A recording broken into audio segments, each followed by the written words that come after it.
Friends, welcome to Sangavi சமையல். இன்னைக்கு வந்து ஒரு வெஜிடேரியன் ரெசிபி தான், உங்களுக்கு குழம்பு ரெசிபி பண்ணி காட்ட போகிறேன். அது ஒன்றும் இல்லை, கோவக்காய் தான். இந்த கோவக்காயை வச்சு வந்து ஒரு குழம்பு ரெசிபி தான் உங்களுக்கு இன்னைக்கு நான் செஞ்சு காட்ட போகிறேன்.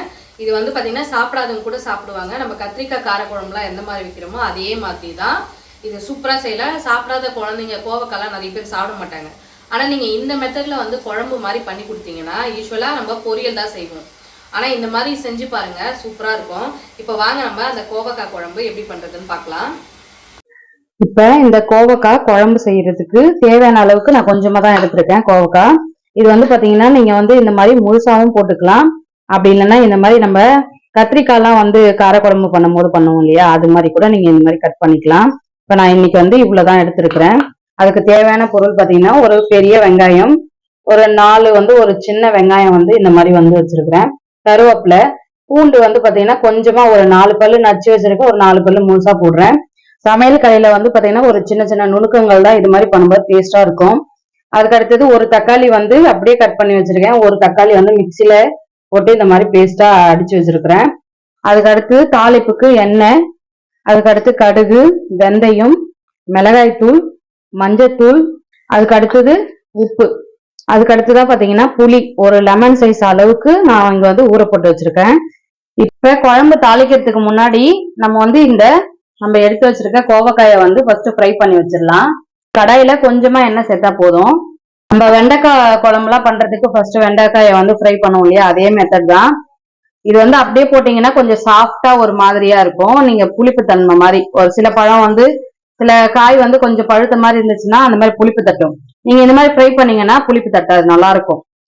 இப்ப இந்த கோவக்காயை போட்டு நல்லா ஃப்ரை பண்ணி எடுத்துடலாம்.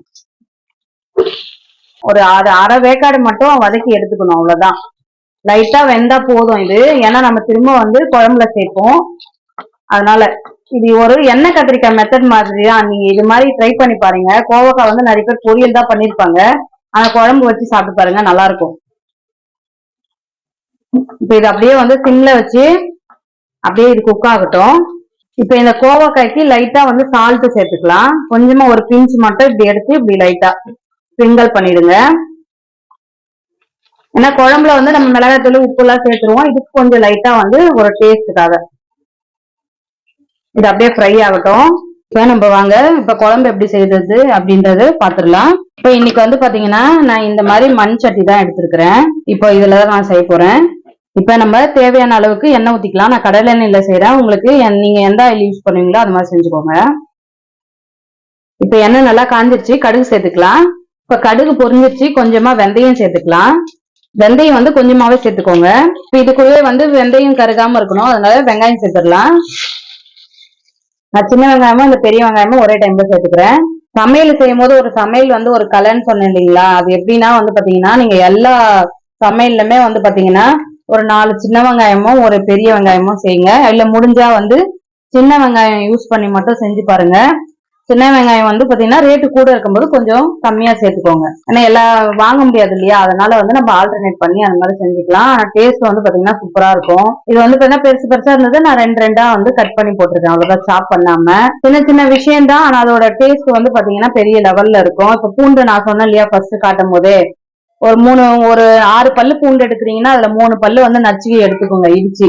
ஒரு 3 பல்லு வந்து முழுசா போடுங்க. அந்த சாப்டடா இருக்கக்கூடிய அந்த பூண்டு வந்து பாத்தீங்கன்னா அந்த எண்ணெயில சேர்ந்து அது ஒரு பிளேவரை கிரியேட் பண்ணி டேஸ்ட் வந்து செமையா இருக்கும். இந்த மாதிரி சின்ன சின்ன விஷயங்களை நம்ம ஃபாலோ பண்ணும்போது நம்ம சமையல் வந்து பாத்தீங்கன்னா எல்லாருமே வந்து சாப்பிட்டுட்டு நல்லா இருக்கு அப்படின்ற சொல்ற அளவுக்கு செமையா வரும். நீங்களும் இதே மாதிரி இந்த டிப்ஸ் எல்லாம் வந்து ட்ரை பண்ணுங்க. இப்ப இதுலயே வந்து கருவேப்பிலை சேர்த்துக்கலாம். இப்ப அடுத்துதான் வந்து பூண்டு பல்லு சேர்த்துக்கலாம். பூண்டு வந்து நம்ம வந்து நச்சியும் முழுசாவும் சேர்த்துக்கிறோம். கோவக்காய் வந்து நம்ம பாத்தீங்கன்னா 65 பண்ணலாம், பொரியல் பண்ணலாம், அந்த மாதிரி மெத்தட்ல தான் சாப்பிட்டுருப்போம் நிறைய பேரு. ஏன் பச்சையா கூட கோவக்காய் எல்லாம் வந்து நம்ம சின்ன வயசுல பழமா இருக்கும் போது நம்ம விளையாட்டா சாப்பிடுவோம். விளையாடும் போது பசங்களாம் அந்த நம்ம 90s கிட்ஸ் எல்லாம் வந்து நல்லா பாத்தீங்கன்னா எல்லாமே கொஞ்சம் ஹெல்த்தியா சாப்பிட்டுருப்போம். இப்ப 2K கிட்ஸ் எல்லாம் வந்து பாத்தீங்கன்னா அந்த மாதிரிலாம் கொடுத்தாலாம் சாப்பிட மாட்டாங்க. நம்ம காரக்குழம்பு புளி குழம்பு எப்படி பண்றோமோ, காரக்குழம்பும் புளி குழம்பும் ஒண்ணுதான். புளி சேர்த்து பண்றதுனால சில பேர் வந்து புளி குழம்புன்னு சொல்லுவாங்க. புளி குழம்பு அத காரக்குழம்புனாலே காரம் சாரமா இருக்கிறதுனால அது பேர் காரக்குழம்பு. ஒருத்தங்க ஒரு ஒரு ஊர்ல ஒரு ஒரு மாதிரி சொல்லுவாங்க. வெங்காயம் வந்து நல்லா வந்து பொன்னிறமா கொஞ்சம் வதங்கி வந்துருச்சு. இப்ப இந்த டைம்ல நான் முழுசா கட் பண்ணி வச்சிருக்கிற ஒரு தக்காளியை வந்து இதுல சேர்த்துக்கிறேன். இப்ப நம்ம முழுசா சேர்த்திருந்த இந்த தக்காளி வந்து நல்லா ஓரளவுக்கு நல்லா வந்து இங்க பாருங்க இந்த மாதிரி வதங்கி வந்துருச்சு. இப்ப இந்த அளவுக்கு இது இருந்தா போதும். இப்ப நான் ஒரு தக்காளியை வந்து இந்த மாதிரி பேஸ்டா அரைச்சு வச்ச தக்காளியும் இது கூடவே சேர்த்துக்கிறேன். இந்த மாதிரி நம்ம பண்ணும்போது என்னன்னா நல்லா கொஞ்சம் குழம்பு கொஞ்சம் திக்னஸா நல்லா கிடைக்கும். அதனாலதான் இப்ப இதையும் நல்லா வந்து பச்சை வாசனை போற அளவுக்கு நல்லா வதக்கலாம். இப்ப இந்த தக்காளி வதங்குற டைம்லயே வந்து கொஞ்சமா மஞ்சத்தூள், அப்புறம் உங்களுடைய காரத்துக்கு ஏற்ற மாதிரி மிளகாய் தூள் சேர்த்துக்கோங்க. இது நம்ம வீட்டுல அரைச்ச மிளகாய் தூள் வந்து நான் 2 ஸ்பூன் சேர்த்துக்கிறேன். இப்ப இந்த மிளகாய் தூளை சேர்த்து இதையும் கலந்து விட்டுறலாம். இப்ப இது கரகாம இருக்கிறதுக்காக இந்த மிக்ஸி ஜாரை அலசி கொஞ்சமா தண்ணி சேர்த்துக்கிறேன். இப்ப பாத்தீங்கன்னா ஒரு தொக்கு மாதிரி ரெடி ஆயிடுச்சு. இப்ப அடுத்ததான் இந்த குழம்புக்கு தேவையான கல் உப்பு போட்டுக்கிறேன். இப்ப இதையும் கலந்து விட்டுறலாம்.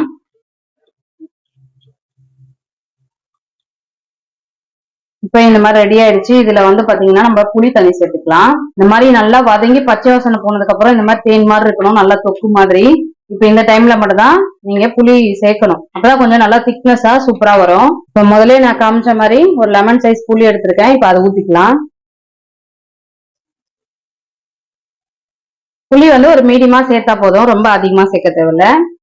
இப்ப இதை நல்லா கலந்து விட்டுடலாம். இது அப்படியே வந்து கொதிக்கட்டும். இது நல்லா கொதிச்சு வரட்டும். அதுக்கப்புறமா தான் நம்ம கோவக்காயை சேர்க்கணும்.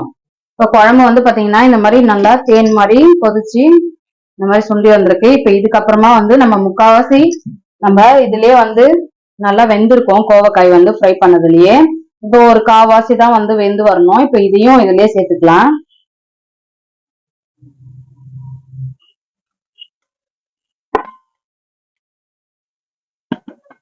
இப்ப நம்ம ஃப்ரை பண்ணி வச்சிருந்த கோவக்காயும் சேர்த்தாச்சு. இதை அப்படியே கலந்து விட்டுடலாம். இப்ப இது 1 நிமிஷம் மட்டும் அப்படியே வந்து நல்லா கொதிக்கிட்டோம். ஏன்னா மீதி இருக்க கொஞ்சம் வேக வேண்டியது இதுலயே வந்து நல்லா குக் ஆயிடும். அதுக்கப்புறம் லாஸ்டா ஒரு பொருளை மட்டும் சேர்த்துட்டு நம்ம ஆஃப் பண்ணிட வேண்டியதுதான். இப்ப இது வந்து 1 நிமிஷம் விடுவோம். இப்ப குழம்பு வந்து நல்லா ரெடி ஆயிடுச்சு. இப்போ நல்லா வெந்து சூப்பரா இருக்கும். கோவக்காய் எல்லாம் நல்லா பாயில் ஆகி வந்துருச்சு. இப்ப இந்த ஸ்டேஜ்ல வந்து நம்ம கொத்தமல்லியை வந்து போட்டுக்கலாம். அதுக்கு அடுத்தது நம்ம வந்து எப்படி சொல்றதுன்னா இந்த பாவக்காய் குழம்பு, அதுக்கப்புறம் இந்த வத்த குழம்புலாம் வைக்கும் போது கூட லைட்டா வந்து வெல்லம் சேர்ப்பாங்க. அது வந்து அந்த டேஸ்ட் வந்து சூப்பரா வந்து எடுத்து கொடுக்கும். அதே மாதிரிதான் இதுவும். இப்போ வந்து இந்த அளவுக்கு மட்டும் வெல்லம் சேர்க்கணும், அதிகமா சேர்க்க தேவையில்ல. ஒரு சின்ன துண்டு வெல்லம் வந்து இதுல சேர்த்துடலாம். அவ்வளவுதான். இது வந்து நம்ம மண் சட்டின்றதுனால ஆஃப் பண்ணிடுவோம். அது கொதிச்சுட்டு தான் இருக்கும், மெல்ட் ஆயிடும். இப்ப இந்த வெல்லம் சேர்த்தும் இப்படி மிக்ஸ் பண்ணி விட்டுருவோம், கரைஞ்சிரும். இப்ப வாங்க நான் வந்து உங்களுக்கு சர்வ் பண்ணி காட்டுறேன். சூப்பரா இருக்கும், அட்டகாசமான ஒரு குழம்பு. இப்ப நான் வந்து இந்த மாதிரி பிளேட்ல வந்து சாதம் போட்டுட்டு வந்துட்டேன், சாப்பாடு. வாங்க நம்ம வந்து ஊத்திக்கலாம். இந்த மாதிரி எண்ணெய்லாம் நல்லா பிரிஞ்சு சூப்பரா வந்திருக்கும். மிஸ் பண்ணாம இதே மாதிரி ட்ரை பண்ணுங்க. குழந்தைங்க கூட நல்லா விரும்பி சாப்பிடுவாங்க.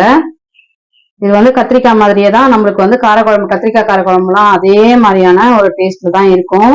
மிஸ் பண்ணாம கண்டிப்பா வந்து ட்ரை பண்ணி பாருங்க. எப்படி இருந்துச்சு அப்படின்றதும் கமெண்ட்ல எனக்கு வந்து சொல்லிடுங்க. அவ்வளவுதான். இப்ப நம்ம வந்து பரிமாறியாச்சு. இதுக்கு சைடிஷா வந்து பாத்தீங்கன்னா அப்பளம் வந்து நான் பொரிச்சு வச்சிருக்கிறேன்.